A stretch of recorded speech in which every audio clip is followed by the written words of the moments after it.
কোনো মব সৃষ্টি করে মুক্তিযোদ্ধাদের অপমান করা যাবে না। মব সহিংসতা দমনে সেনাবাহিনী কাজ করছে। সামনে কেউ মব সৃষ্টি করলে সেনাবাহিনী কঠোর হবে। সম্প্রতি সময়ে টাঙ্গাইলে বঙ্গবীর কাদের সিদ্দিকীর বাসায় হামলা প্রসঙ্গে সাংবাদিকদের প্রশ্নের জবাবে এমন কথা জানায় সেনা সদর।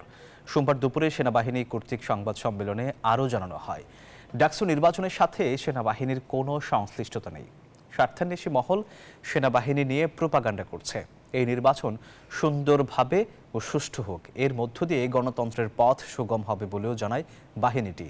এছাড়া ত্রয়োদশ জাতীয় সংসদ নির্বাচনে সেনাবাহিনী নির্বাচন কমিশন ও সরকারের নির্দেশে কাজ করবে, তবে এখনো কোনো নির্দেশনা দেয়া হয়নি।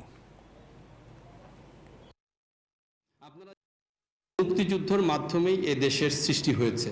আমরা মুক্তিযোদ্ধাদেরকে সম্মান করি, শ্রদ্ধা করি, আমাদের অন্তরের অন্তঃস্থল থেকেই শ্রদ্ধা করি এবং এই শ্রদ্ধা